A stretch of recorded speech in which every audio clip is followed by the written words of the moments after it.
This episode of our This Week in XR podcast is sponsored by Zapper. Zapper is one of the world's leading XR companies. Over the past 12 years, they've won numerous awards for memorable campaigns.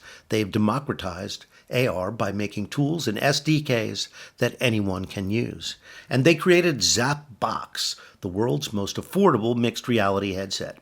Most recently, Zapper worked with Unilever to create an enhanced QR code called Accessible QR, which enables packaged goods to speak to the blind and partially sighted.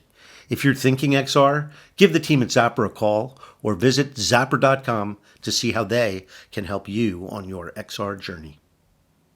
Good morning, everybody. It's Charlie Fink with Ted Schilowitz and Rony Abovitz for This Week in XR. It's Friday, June 30th. Good morning, everybody, and happy just about to be 4th of July weekend. We're in the dog days Charlie of summer and now. What's that, Rony? Good morning, Charlie and Ted. Good morning, Rony. How's my mic doing? Is your mic doing well this morning? Yes, I've been leaning into. I brought my mic a little closer as well. We all got our mic. I know we've been advised to raise our game and not be so sloppy. So we are in the dog days of summer, we would say. The dog days of XR summer. There's congratulations in order today, Ted. This is show 150.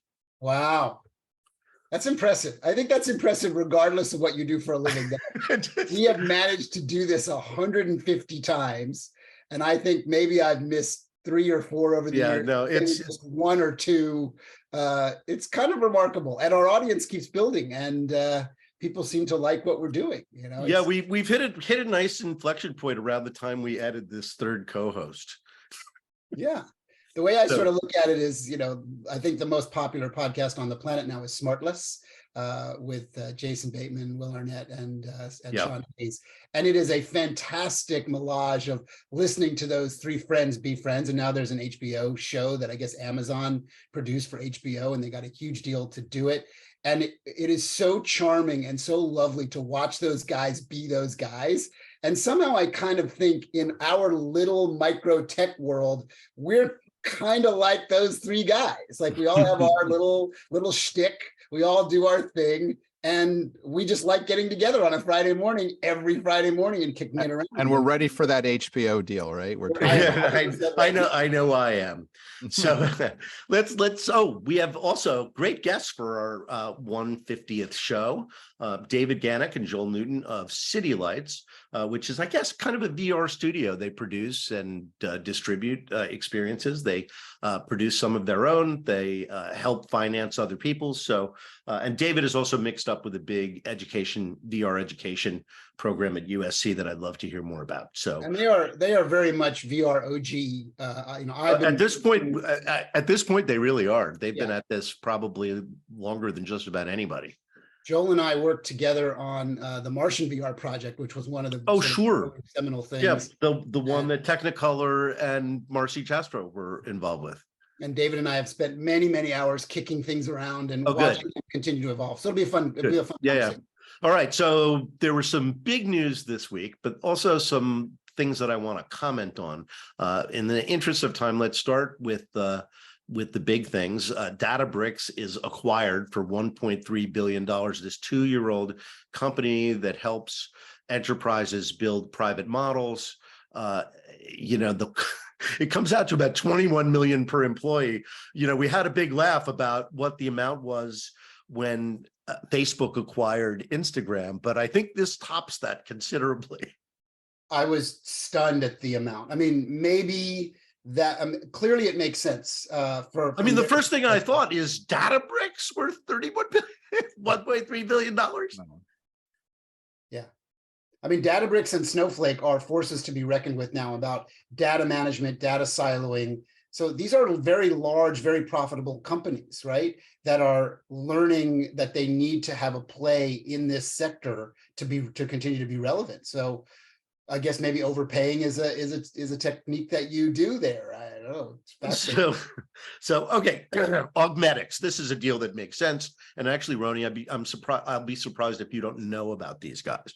Oh, I know them. Yeah. They have a product called X-Vision, and a very unique way of delivering. I mean, and there's several companies, including Chandra Devam's company that are working to identify and somehow anchor CT scans on real anatomy so that doctors know where to cut and they can kind of see through your skin. So this is a totally different approach, though, because they're actually projecting the digital imagery on the patient itself.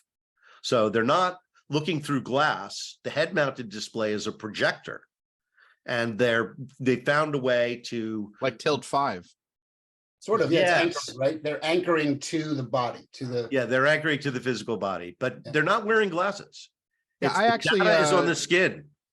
Sure. I when I was in Europe in the last couple of weeks, I went to Brain Lab, which is one of the big computer surgery companies in the world, and I can't comment too much detail, but they're building something which I would say is a very serious competitor to Augmedics. It was stunning. It was using the Magic Leap 2, which was really cool. Yeah. But it was just stunning what they had done in terms of like how surgery is going to unfold. So I think it's an interesting space. Yeah. The question I have for a company like them is, how do you ultimately compete against Stryker, J&J, Zimmer, all the big players, Medtronic, and companies like Brain Lab that have the whole suite, the whole everything? My guess is they're just wanting to be acquired. That's my guess. Other news. This is not good news. This is Niantic laying off 230 people, closing their LA office, moving away from development and production of titles, and they're going to focus on their knitting, which is the titles they have already launched, as well as Pokemon Go, which continues to make billions of dollars every year. And I gather from one report that they are going to be focused more on Lightship, their essentially development platform for XR experiences that also involves their SLAM technology, so you could anchor content anywhere in the world that any smartphone can see. And it can be very, very, very precisely placed there. So this is not a good news story. And apparently Hanke sent a letter in which he felt the company was underperforming, which is rare, but Hanke is a very honest guy and took responsibility, of course. But their performance, I think, across their whole portfolio is not great right now. And he mentioned retention and some other issues that Meta and others are struggling with. So, I mean, Charlie, I like the company. I like what they're trying to do.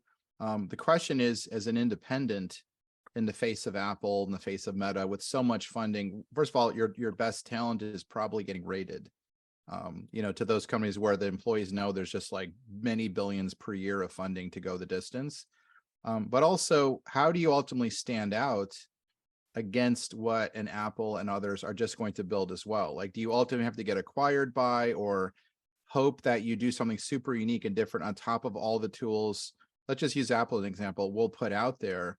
I mean, if they could survive 5-7 more years, when you suddenly have, like, let's say the blooming of consumer AR, I think they're going to do great. Consumer AR and wearable, right? But the phone consumer AR seems to be, I hate to say this, but maxed out. People know it's like the taste of the real thing, and now that the real thing's starting to come out and Apple's put out a foot, it's still not at scale, but that's really where companies like Niantic, I think, will bloom.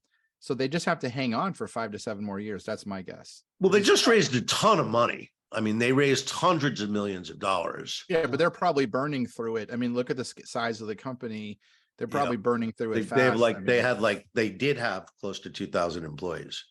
Yeah, I mean, that's going to eat up the cash really fast. At the end of the day, and Charlie, and you've heard me talk about this off and on through our couple of years of podcasting, the challenge with something that is creative by nature is generating a hit.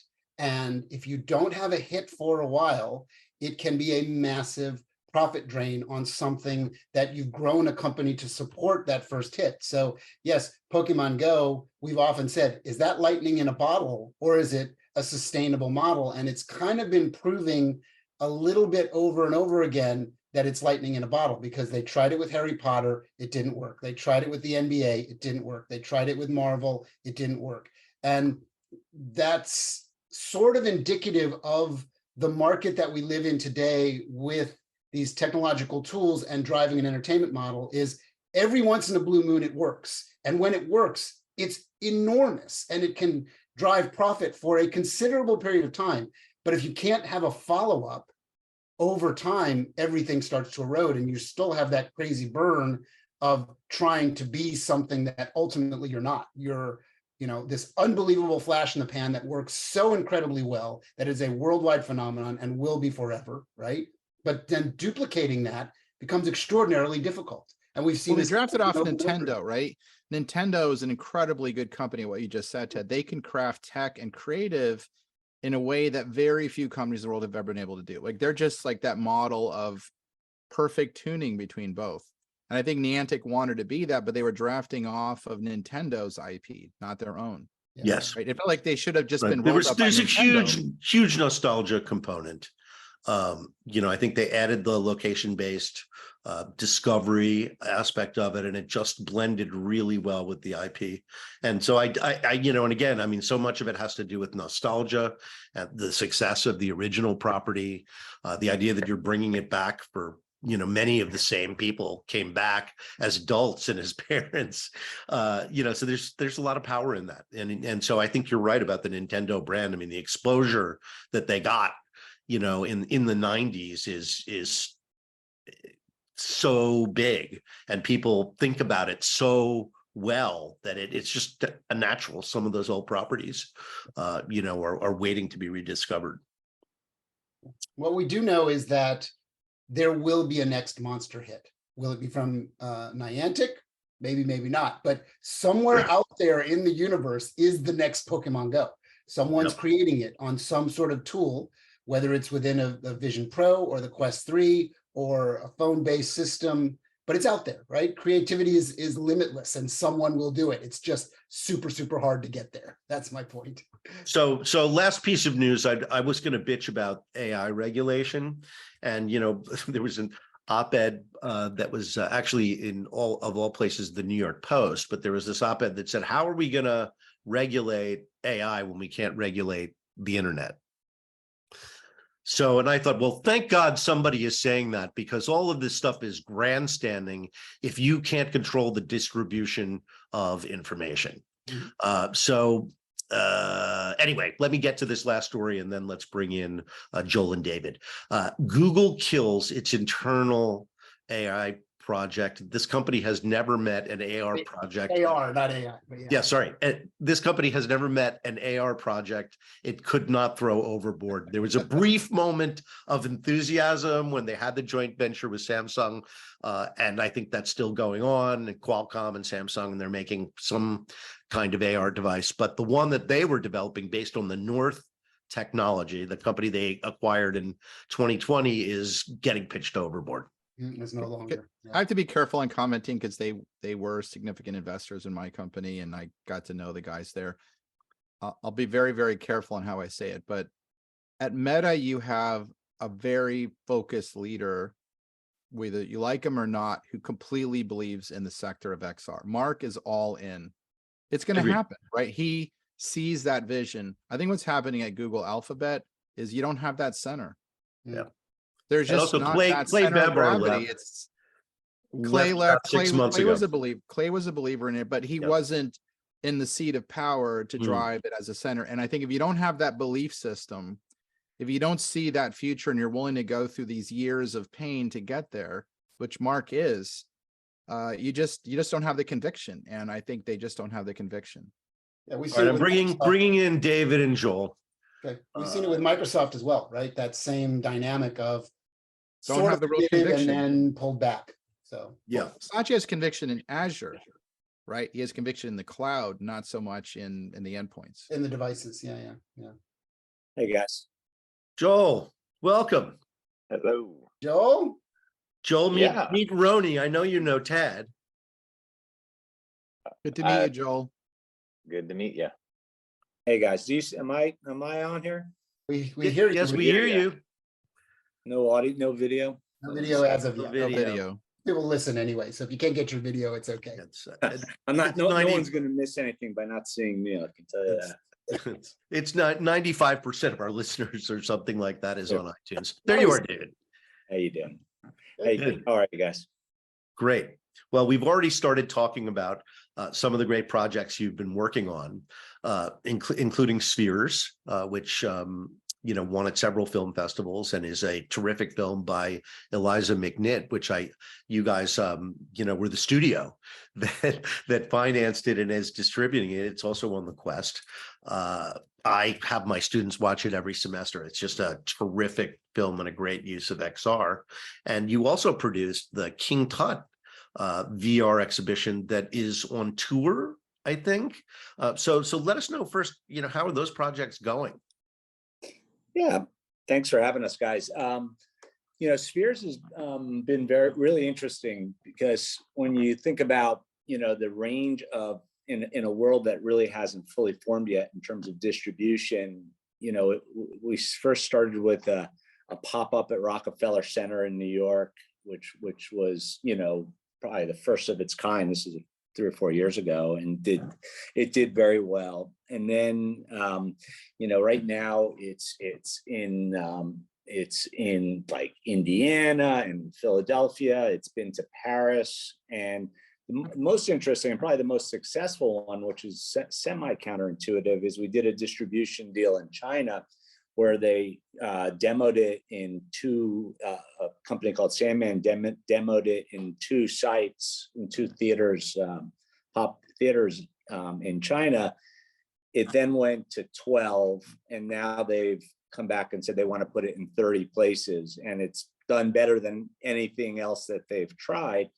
Probably because it's well produced and it's high quality, but also it's 3 15-minute episodes. So for the whole business model with respect to getting people to come someplace, it's counterintuitive. I don't think we were thinking that at all at the outset of this, but they found that it's the best vehicle to, really drive customers basically showing up. So it's been, in its short shelf life, it's been in a lot of places. It's been an interesting journey, no irony meant. David and Joel, do I remember it was also in a museum in Montreal, perhaps somewhere in Canada, that it had a run, right? That was kind of a very artistic kind of, they were demonstrating. Yeah. Joel. Yeah, we did distribution with the center, and there's another partner called Wonder Spaces that has it actually in like 3 different markets. I think it just closed in Austin. It's kind of incredible when you look at the map of all the places that people have bought a ticket and put on a VR headset. Most of them probably for the first time, right? Like for all of us, it's like, it's like we've seen everything, we've done everything, but you have to keep remembering that, like, the general public, like the real 8 to 80 audience that shows up to a thing like King Tut, almost all of them are brand new. Like they've not been in headset, they've not been in this conversation for 5 years. Like they're doing it for the first time, and these projects seem to be a really good starting point for a general audience. So it leads me to an interesting question, since we've known each other through many cycles. We've worked on projects together, and I would say now we're probably at least 10 years, maybe 12 years into this journey. Do you still believe there is a journey? Clearly you're here on the podcast and you're continuing to do things. And I know you're going to talk about something you're doing in Northern California at a major national park, which I think is kind of an amazing use case. But before we get to those sort of practical things, where do you sit after being in the slog of keeping something moving because of your belief structure about a new form of entertainment that is coming? It's still coming, right?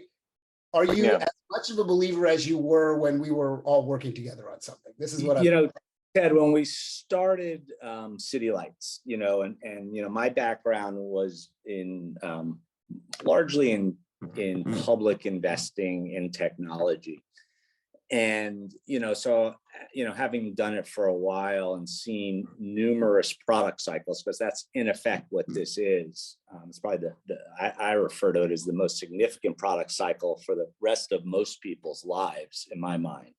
The transition from a digital world to this Web 2.0 world. The whole idea at the very beginning, and and I haven't been in the journey as long as you and Joel, but I remember meeting you a few years, we met a couple of times a few years back.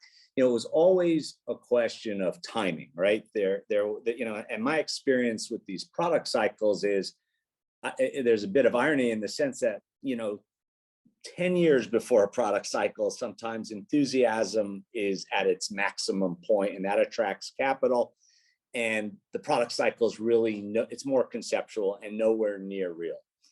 I think we saw that happen in this space, and there are graveyards littered with some of those ideas and investments. So at the very outset, the risk factor was always going to be one of timing, right? How far in front of the curve, and timing is not something that you really know the answer to.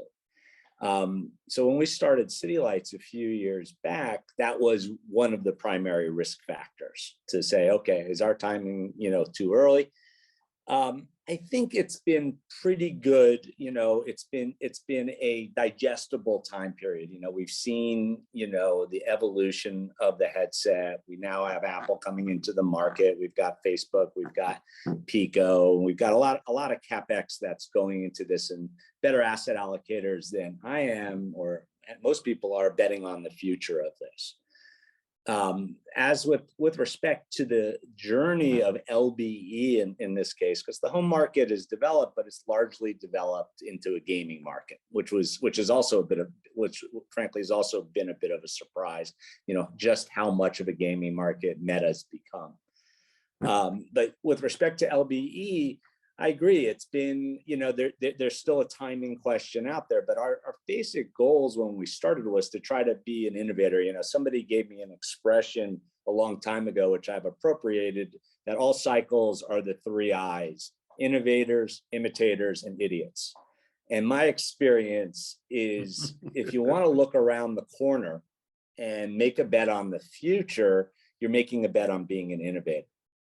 And the innovator stage of the cycle comes with risks. Your timing might be wrong, all kinds of things can go wrong, but it also enables you to build a brand, with a much lower bar, certainly, than the imitator or idiot stage of the cycle. And that's really what we've endeavored to do here. So looking at the LBE world, yeah, there is less developed, certainly in the United States, than I would have thought at this point. But the bet here is that I think, the percolation of people doing immersive experiences is expanding every day. And the demand and interest in it when consumers are in front of it is of a high enough, enthusiasm that it keeps us, in the game and still thinking that this bet is very much on. So Ted, you brought up this Yosemite project. What can you guys tell us about that? What is that? I'll turn it over. Experience Yosemite is the title. It's a 22-minute journey around Yosemite National Park. David and I talk all the time about a thing I got from the guys at Stryker way back in the day, that VR is really good at dire, D-I-R-E, like dangerous, impossible, rare, expensive. And it's like looking at the history of Yosemite, looking at all the stories, is very similar to the King Tut situation, but like the opposite in terms of physical scale, right? Instead of like a tiny tomb with a bunch of stories, it's this huge, expansive thing with just as much of a library of history and stories, things to talk about, things to do. So like, I think our first version was more like a virtual tour that would match what you would do if you went there. And where we landed was this collection of experiences you're never going to get, right? Like you go up on the diving board, which is this crazy rock protrusion that takes a pretty serious hiker is the only person who's ever going to get there. And you go there and you're there and you watch Ansel Adams create his iconic portrait of Half Dome. And like you learn about the technique that he pioneered in that spot, and you're standing in that spot and learning about that. You fly over to the waterfall where John Muir climbed up at night and almost died. It's like you're going to all these experiences and these stories and these moments that you get told when you're there, but you're never gonna get there. You're never gonna see it. Like even Firefall, like there are a lot of people that see it, for like a few days in February every year, but most visitors just hear about it. So for us, it was like the power of VR is really good at scale, really good at dangerous, really good at these things that I think is very repeatable when it comes to these evergreen national treasure type experiences. One of the things that David really keyed in on is we did photogrammetry, and we had to kind of keep the location a little quiet of this native rock art because they've had some vandalism, and like there's kind of a safety dance of like wanting to celebrate it but not really wanting crowds of people going there. And it feels like that, like there's this wonderful thing where VR can do that job. Like we can take infinite amount of people into that cave and see that art and learn the story of that art without actually damaging or causing the kind of like environmental distress that a big crowd causes. And that's been a big part of the national park story ever since, right? Like in native times, like there were like in like pre-Columbus days, Yosemite was this crossroads where there were all trails that went there. There were all these cultures that went in and out of there, and all of their instincts was, this place is really special. Let's protect it. Let's create some treaties around how we share this place. And then you have in like modern times, it's like there's this moment when they pave a road around it and they want every American to visit it. But as soon as every American visits it, it actually damages some of what it is.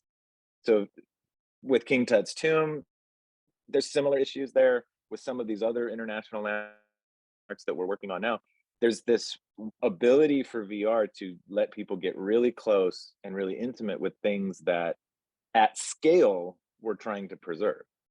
But David and Joel, I'm going to give you guys a perspective because I think your theory of why you started all this is correct. And instead of trying to predict your timing, although I'll give you a sense of timing, I'm going to give you a set of parameters you have to have for this thing to really bloom and for everyone in VR to really bloom. I think one of the issues is not anything you guys are saying. It's that the hardware has been kind of crap for a long time. What I mean by kind of crap is it's too heavy. It makes most people sick, especially women. And those issues are being slogged through. The resolutions were not really good. They're getting better. Apple just showed more than 4K per eye. It's still a little bit heavy at 400 something grams. There's a set of conditions where you're like 200 grams or below, better than 4K per eye, really frictionless, battery's really good. The photogrammetry is now like no pixels. You're incorporating all the cool generative AI stuff, so just stuff is dramatically amazing. At that moment in time, we're not far away, right? A company like you guys in 2035 is going to be making an extremely large amount of capital.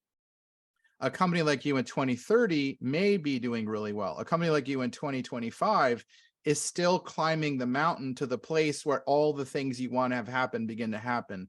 So you almost need to rethink that you're starting your company today in 23 with the launch of the Apple Vision Pro and going, this is day zero. You have to have like that Bezos day zero, because you were not wrong conceptually 10 years ago, but the hardware was not like, by putting the hardware out there, and I'm one of the guys that put it out there, we discovered what all the issues really are. And now I could say for fact, everyone serious building hardware knows all the issues and is putting millions of dollars to resolve them.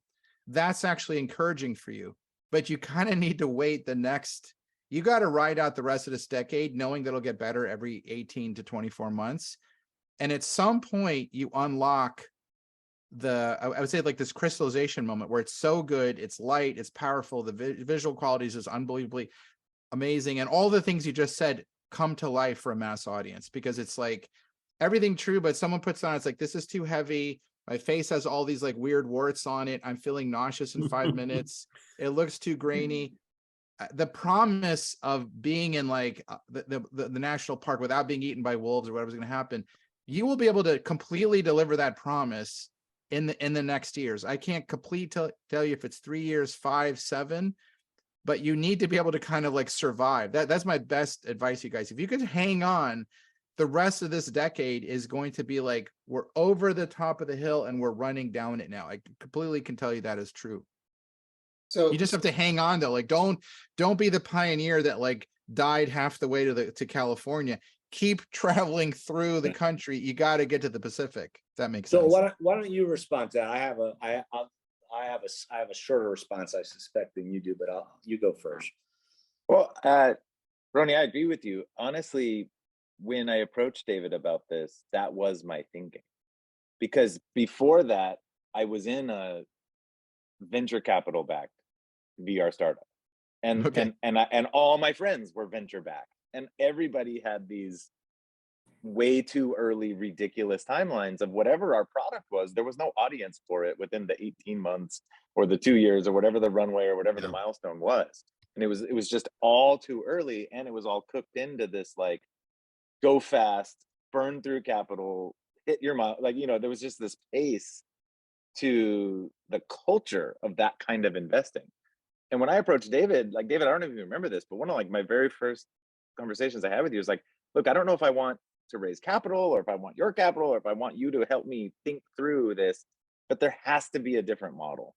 There has to be a way where capital can go into projects the way it does. Like, my industry is Hollywood. I'm not from Silicon Valley. I'm not from tech. It's like, J.J. Abrams doesn't sell 20% of Bad Robot to make a movie. But venture capital is like everyone's selling stock in their company, but then we're not making a platform. We're just making content. We're just making projects for Fox with Ted, right? Like that just didn't make sense to me. And it was like, and we talked about like, if we start making great projects that we can monetize, and we can start building a library, knowing that we don't know the timing of when that library becomes valuable at a more scaled mass audience. But if we can monetize and learn and improve and get better and better at doing what we're doing. And what's weird is that has made it so we're good at making a SKU that works in LBE, but is not really a home product yet, right? An 8-minute King Tut tour makes no sense in the Quest store, according to Quest. But eventually, I think that is a valuable home market product in a store where you have a broader, more mainstream, more differentiated user base. I also think there is a moment, not now, but in the next 5 years, where people are going to have methods of consuming this content. They'll be distributed broadly enough, probably with some kind of smartphone accessory. But what it means is it opens up the education market, which has previously been closed because the technology is not widely distributed. So I think there's that world that's ahead of us, and there's no content for that world. It's sort of so I think, there's no first class spatial content for that market. There's lots of 360 stuff, but obviously what you're doing is completely different because it's 3D, and of course because it fully includes the physical world. So I do think when you talk about timing, that is a market that really doesn't exist today, which we all know is going to be one of the leading drivers of revenue long term for VR content creation. Here's the value you guys have. It's going to sound odd, but you have been working with real audiences, understanding what they like and don't like, understanding what works and doesn't work in VR. So a group like yours is very honed to make something amazing on a really cool system like the Vision Pro, or something like a Magic Leap 2 or Magic Leap 3 or what's coming next. You know what works, how the audience responds, how to optimize those devices versus people who come in new. They're going to have a 5, 7, 10-year learning cycle where they don't understand audience reaction. It's different from movies. It's not video games. It's something else. So that is incredibly valuable. Like if you were able to leverage that and not lose that, that's supremely interesting. Yeah, Rony, you made 2 points I think that are well said and part of the innovator stage of the cycle, right? I think if you take a step just to push back a little bit, at least from our experience, and I get all the criticism that you mentioned about people's experience with headsets. I think you have to kind of you got to connect that to like what I would use a different word of just describing most of the world as a virgin with respect to a good virtual product. And, we talked about it before, but most of the people, the bar is very low. And if they've done anything over the last 5 years, it's probably been completely janky and really just produced in a way to make you feel worse.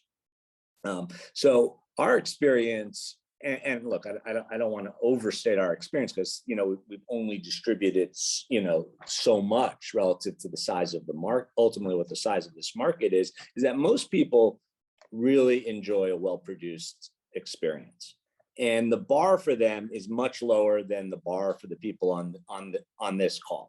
You know, they're not. Yeah, our bar is very high. Yeah, your bar is like, I can't even see your bar. It's so high. Yeah. And I think that, you know, has led to like people, you know, really having customer satisfaction. When we were doing our King Tut tour, for instance, and I've had a fairly, you know, uninspiring view of video mapping shows. You know, I thought the Van Gogh show was a great example of an innovator's benefit, right? It came at the right time, and it really did incredible amounts of business. But subsequent to that, people's bar goes up, and the model is a challenging model.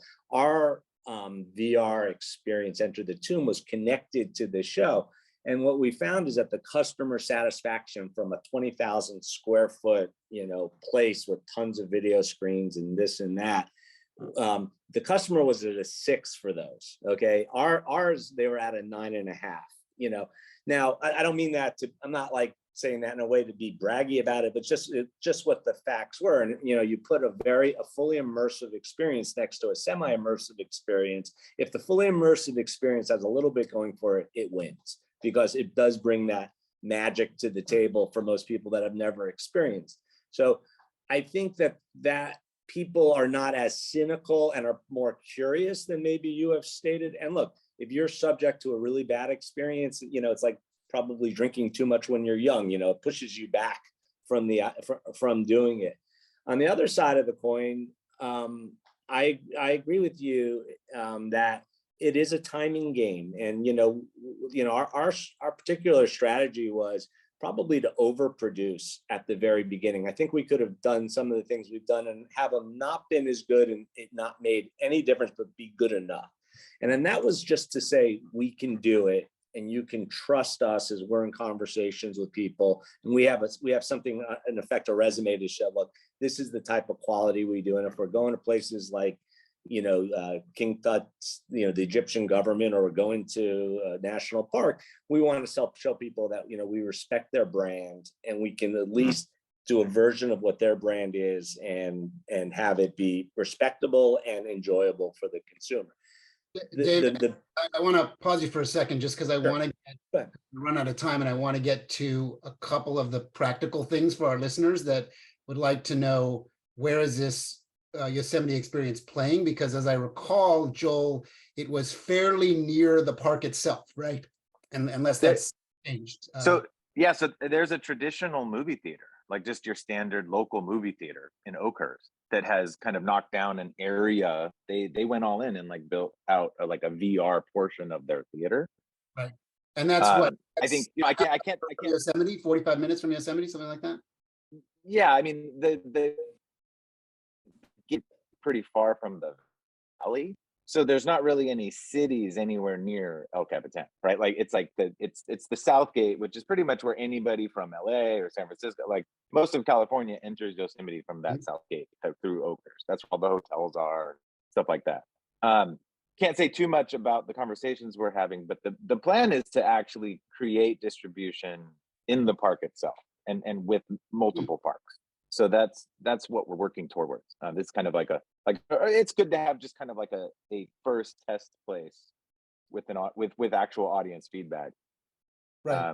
Because many parks have visitor centers where they play something on a movie screen that tends to be sort of awful and very old technology. Yeah. They have a captive audience, right? I mean, I think both you and Charlie know I know an inordinate amount about Yosemite, because my son is a fairly elite climber, and he's a guide in Yosemite. He's a guy going to those places that we're taking you to. Yeah, when we were talking about this a couple of years ago, I was fascinated with what Joel was telling me, because it's like, boy, if you can get this in the right place, there are so many people that have just gone to the park and had kind of a far away experience from the lowest form of they're professional hikers. They're not getting up into the mountains or onto the wall. But if you can get them up onto the wall and give them that experience, then that's a pretty powerful combination. As we saw with traditional media with Free Solo, right? It became a hit because of the intimacy that you got from that experience. And I think from what you told me, that the Yosemite experience is fairly intimate that way. Like you're kind of building. Yeah. One part of our project, you do actually track Alex Honnold's free solo route. Like, and we actually had climbers up on El Capitan's face overnight, multiple nights, doing photogrammetry in the heart, which is kind of like one of the more known, or like one of the more visible features of El Cap from the ground. Like you can see that kind of heart shape that's in the side, but we fly into the heart and you can actually get really close. And there's parts of that. Our photogrammetry team, our DP Greg Downing, is like, he's been shooting Yosemite for 30 years, and he's like there are places we went that no human has ever gone, because we were like using ropes and all kinds of fun, crazy stuff to like get up there and do photogrammetry on a vertical face. Yeah, pretty interesting. I'll be amazed when I finally get to see it, because we're going up to Yosemite to visit my son in about a month. And if I watch it, I'll go, oh, there's my son. He's hanging out there. That would not surprise me. Charlie, can I just interject one thing? Like, you when we were just emailing before the podcast, we talked, you mentioned the USC stuff. Yeah, I was just about to bring that up before we let you guys go. My daughter just graduated from USC Film School, and it brought me into their orbit. And myself and the dean of USC Film School were able to work out an idea. Elizabeth Daly. Exactly. Yeah, she used to be a Warner executive, I think. Yeah. No. I think I there was a Robert Daly who used to be a head of the studio, but unless she was, and I'm unaware of it, I think there's some name confusion there amongst that. That's not the first time I've heard that. I thought myself, actually. She's been there for like 30 plus years. She's a legend I would say, at the school and in the industry. And we, where we basically landed, given what my interests were and my interests that developed through my daughter in the school, was what I would best describe as venture philanthropy. Because USC has always been on the USC Film School, that is, has always been on the cutting edge of technology storytelling. And, it really occurs to me, and back to something Rony was saying, like, what are the subjects? We've picked these subjects that we're discussing here. To be honest, I have no clue if those were good choices at the end of the day or bad choices. Only really time tells. And the basic thinking was that the kids who are the next generation of storytellers are going to be so much more intuitive about subject matter and about pushing the envelope. I'll speak for myself, but that I know I could be. There's just a generational advantage. So, this thing came together, and, this year we will be producing, and we'll be sending you guys all invites, but we're going to have a conference where we're going to highlight the content and maybe involve other schools as well, ultimately, as this thing gets legs. And we want to create kind of an industry day sponsored by us and by USC to kind of discuss the things we're discussing now, and at the same time to highlight the output from the studio. So we're very excited about, there might be synergies between them and City Lights, but, I think there'll be synergies for a lot of people, hopefully, out of this experiment. David and Joel, thank you guys so much for coming on the show today. I can't wait to see the Yosemite thing. It's been, your work so far has been stellar and inspiring to everybody in the industry. I'm going to have you guys sign off and have Ted and Rony stay on, because we've got a new feature on our show, which is listener mail. So we're going to hit some listener mail after we let you guys go. But thanks again for coming on, and we'll look forward to seeing you in the reel. Great. We appreciate you. Appreciate it, guys. It was nice chatting. Take care. Okay. Bye-bye. Thanks, guys. All right. So I didn't forget this week. No, I'm so excited. We remember listener mail. Wow. Yeah. Okay. So Casey Green sent us a piece of mail. And anybody, by the way, who wants to send us mail, we have thisweekinxr@gmail.com. So we welcome listener questions, or of course, if you're acquainted with one of us, just text it on over or send it to us directly. But this is a piece of this is a question that has a preamble, and I'll hit that really quickly. For XR wearables, I would say that by 2032, Apple will become the leader with some other company, Meta, Google, Sony, Samsung, or perhaps a combination of companies coming in second. So essentially a duopoly, as we have now, between iOS and Android. And they'll each develop slightly different approaches for popular applications. Now, Casey says, I believe the key to success will be which company develops the best OS/UI and achieves acceptance and loyalty from this user base. Apple appears to be best suited for this. So his question is, do you agree or disagree with his assessment that Apple is going to have default dominance in this? You want to go first, Rony? You want me to go? I'll just throw it. I think they will be top 2 or top 3 in the United States. It depends on revenue, number of units, but they're picking a high-end price point, which is going to be unaffordable for a lot of people.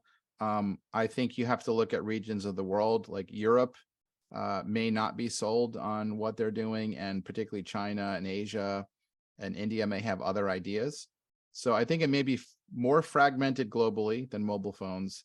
And I think the price point fragmentation may give folks who figure out like a more achievable price point, that they may have more volume. Apple may have like premium revenue, but I think other players may have more volume in consumer.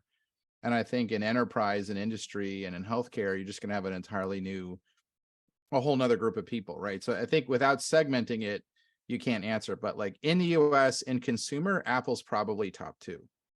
But I think as you start to go into different sectors and around the world, it may change. So Ted, sorry.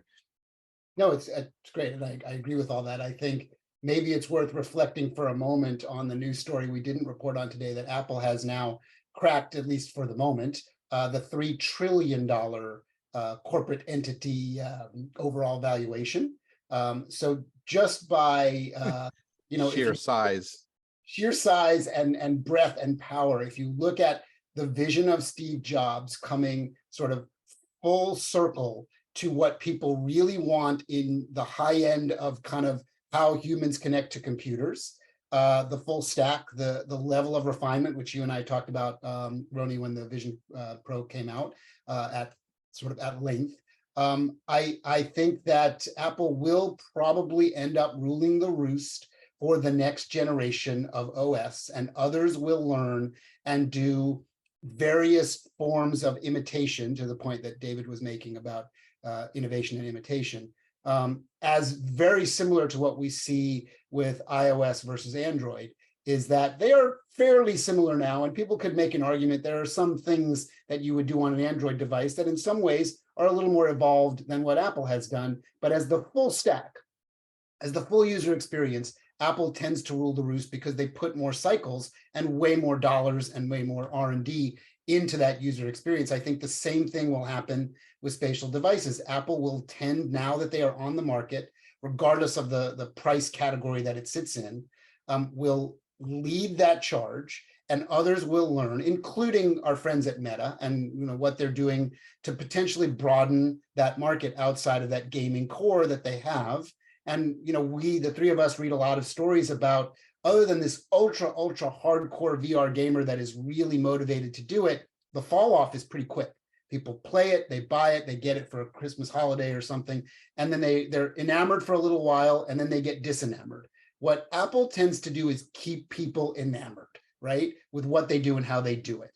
So I think what we saw was the beginning of that vision, and I think you're going to see more as it evolves. Charlie, I don't know. One parting thought is simply that Apple says that they're going to have a low-cost device in 2025. We'll see. These dates tend to be pretty slippery, but I think they understand that there's kind of this very high-end prosumer market that is distinct from a mass market. And so I don't think they're going to let that market go. I think they just want to become good at this before they become good at that. They don't have enough of an app ecosystem to attract that big of an audience right now. So, it's an amazing story, amazing to watch it play out. I'm privileged to be able to observe it and write about it and talk about it with you two guys. So thank you for that. Thanks for that great question, Casey. Thanks everybody for listening, and we will see you next Friday. Bye, everyone.